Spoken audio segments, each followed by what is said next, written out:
problem. Okay, so the problem is Sarah invested $1,000 in a savings account that pays 5% simple interest per year. How much interest will she earn after 3 years? Pretty straightforward. The formula is I is PRT, P equals R equals time. The P is 1,000 and the rate is 5%. Pag dinesimal siya, 0.05. At ang time natin is 3 years. Let's break it down. Principal is the initial amount invested, which is 1K. Rate is the interest rate, which is 5%, but we need to convert that to a decimal.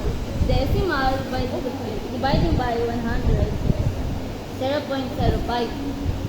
And the time is the number of years, which is 3. Formula, but I'm not sure on how to plug it into the numbers correctly. Let's break it down.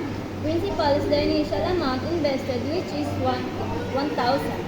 Rate is the interest rate, which is 5%. But we need to convert to the decimal by dividing by 100, 0.05. And time is the number of years, which is 3. Okay. Now, just multiply it together. 1,000 times 0.05 times 3.